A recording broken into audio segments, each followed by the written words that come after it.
Howdy guys, welcome back to another one. Want to start off by saying if you hear any weird noises in the background, I apologize for that. The neighbors around here tend to pick the oddest hours to decide to work on stuff outside with power tools. I cannot explain it. Also, it is a little bit windy today, but we are doing a breakdown on a vintage box of Winchester Ranger 24 gauge shotgun shells. Yes, 24 gauge. Winchester actually did make those, as did Remington. Don't know if Federal ever did, but the other two certainly did. So I have the box back together here. If this was new and in good shape, this would be a very cool looking box. You can tell it's vintage just by simply the top comes off. You don't really see that hardly at all anymore. With high-end stuff, you do sometimes, but standard production, no. Winchester Ranger shotgun shells, stainless, and that is spelled with a Y. Really cool looking box. I actually have two of these. This one came unsealed, but obviously a full box. The two that's missing are right there. And this one right here is obviously still sealed, which is really cool. I got these on an auction for with shipping, less than 20 bucks for both. I call that a steal. Anyway, let's have a look at the back of the box. Actually, this one might show better. It's in a little bit better shape, yeah. I'll actually read this one because you don't really see these every day. Kind of a rare shell. These shells are Winchester weatherproofed and are highly resistant to moisture and the effects of climate changes. We warranty the materials and workmanship in these shot shells to be that of Winchester standard quality. Yeah. These shells should be used only in guns in good condition. Now, that's just a bunch of warning stuff. I'm not going to read that. But it says to cut the seal here. We have 24 gauge, 2 dram, 3/4 ounce of number 6 shot in a 2.5 inch shell. If you don't know, 24 and 32 gauge, they only come in a 2.5 inch shell.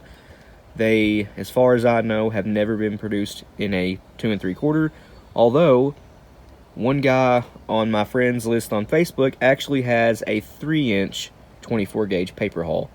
And it's, what was it? And if I'm not mistaken, it is UMC branded, so would that be Remington? Pre-Remington? I don't know.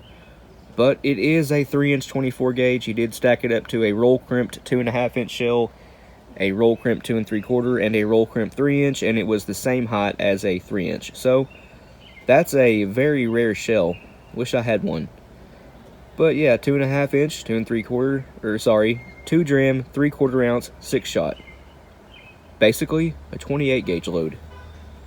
2 dram and a 24 gauge. I want to say these are probably running around 1150 to 1200 FPS. I don't want to actually shoot these. I want to keep these boxes whole. So sadly, no chrono readings on these. Another side of the box actually shows the shell. You can see number 24 on it. Winchester, made in USA, Ranger. Ranger shotgun shells, made in USA. And these are just blank. But overall, really cool looking boxes. So that box right there, like I was saying, is still sealed, but part of me really wants to cut it open for one reason, and one reason alone, and that is this right here. All of these shells that are in this box, I have looked at every single one of them out of the box, are all this orange color, except for this one. It is still red. Now when I got this box, it wasn't fully unsealed. This side of it was still intact. And I went ahead and broke it just because I wanted to see the shells. And this was the only red one in the box. Someone on Facebook explained that to me. Sometimes shot shell manufacturers would use different dyes for their paper or whatever it was. And some shells would run into other boxes. And sometimes you would end up with a box that had 2 different colors in it. That could be the case. I don't know. I just thought it was really odd that this box, which was still partially sealed, had only had one red shell. 2 different colors, I guess, would have been a good thing to say too, but still. Really cool. They are both number 6 shot, so this is not from a different box. These are still running the small primers, by the way, so I was told these are probably pre-1958. I can't remember, but yeah, definitely pre-1960, that's for sure. And obviously a paper tube. You can see the line right here where the end of the paper was rolled. Really cool to see that. Roll crimps, obviously, with an overshot card. And I love how vintage shot shells actually give you what the specs for the loading are. 2 dram, 3/4 ounce, 6 shot. Some companies still do that today. You can actually get overshot cards with stampings on them. I've only seen that for 12 gauge though, although you can obviously just do it yourself. The brass on this is a medium height, not tall brass or high brass, not low brass. This is, however, actually brass, not steel, so I guess that's a plus. So obviously, these are going to be loaded with fiber wads. There should not be any plastic of any kind in here, but I don't know that for sure. Let's open them up and find out. And this time I have Ethel out here with me. Look at the camera. Ethel. I guess she's camera shy. Alright, well, that was easy. The hull unrolled just fine. Paper hulls are really easy to unroll. But for a payload weight, not charge, we have 0.763.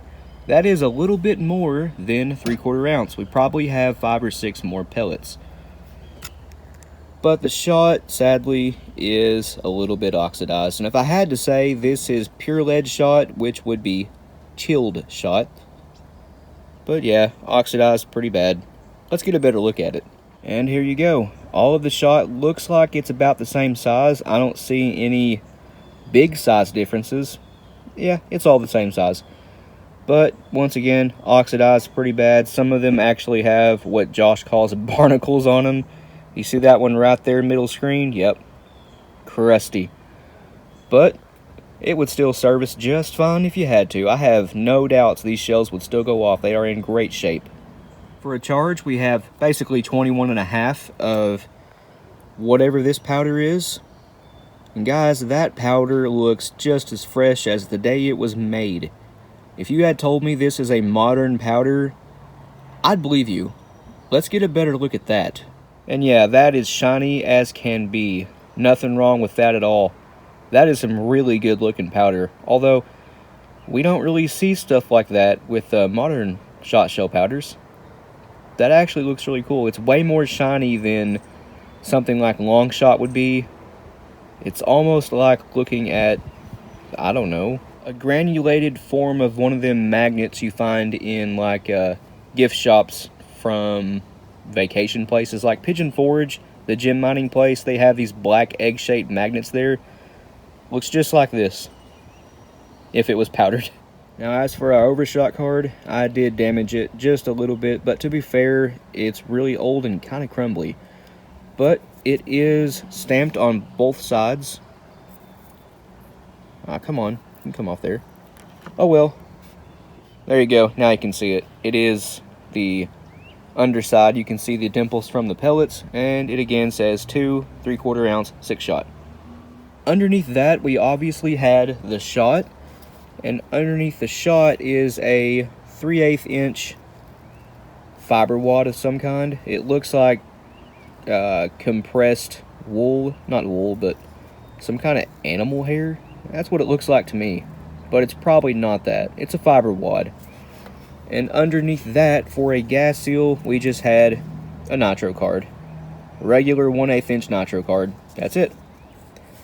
So, all in all, a pretty simple shell. I will try to show you. There you go. Obviously, fiber base wad. Relatively tall base wad. It looks like it's in a bowl shape. Yeah, it is. So, if this was plastic, would you call that a tapered hull? I don't know. But you can see our primer down in there. But like I was saying, really simple old classic shell, just in a gauge you don't see all that often. But like I was saying earlier, we're not going to shoot these. I don't want to use up any of the shells that are in the box. I want to keep them intact just for collection purposes, I guess. I'll stick to modern plastic 24 gauge shells. But yeah, guys, if you didn't know, Winchester and Remington actually used to load 24 and 32 gauge. I do not have any of their 32 gauge loads, but I do have them in 24. So let's slap this back together and see if we can make it look presentable. So here it is, put back together, and for the most part, came out okay. The overshot card did kind of crumble a little bit on the right side right there, but that's okay, no shot can come out. The crimp is pretty even. The paper is a little bit mauled. On second thought, if you guys want to see us pattern one or two of these, just let us know and we will absolutely do it. Now my 24 gauge does just have an improved cylinder choke, so we have to handicap ourselves for a good pattern at probably 15, maybe 20 yards. We'll probably do one at 15 and one at 25. Let's call it that. But overall, a really cool shell. There is still enough demand out there for 24 and 32 gauge ammo and components that manufacturers still produce the ammo and put out components to reload them. If you've never seen a 24 gauge, here is mine. It is an Ivor Johnson Champion. And there you can see 24 gauge barrel and lug forged in one. And right here, it very faintly says Ivor Johnson Arms and Cycle Works, Fitchburg, Massachusetts, USA Champion. Really cool gun. It just sucks that it's an improved cylinder. But like I was saying, manufacturers do still put out ammo. Fiocchi and Federal, and there are a few others that we cannot get here in the USA. But the Fiocchi and Federal are the exact same shell. The Federal is just rebranded Fiocchi. I did email Federal and ask what it is. And they told me, yep, it's just rebranded Fiocchi, which is cool. At least they're bringing more 24 gauge into the country under the Federal brand and getting it into people that have, not into people, into people's hands that have the guns. So here is a Federal branded Fiocchi once fired.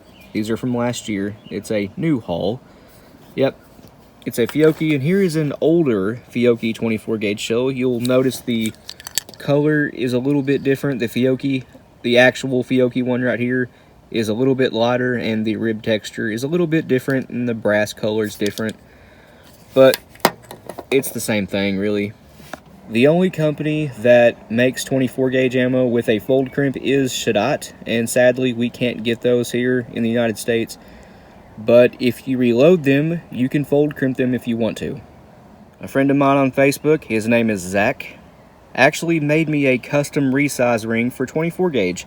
I wanted it exactly the same height as a Lee Lodahl ring. That way I could use my 20 gauge or 16 gauge Lee Lodahl to resize my 24 gauge brass and then use the primer punch on those two presses to knock it back off. And it does function just like a regular Lee Lodahl resize ring, which is awesome.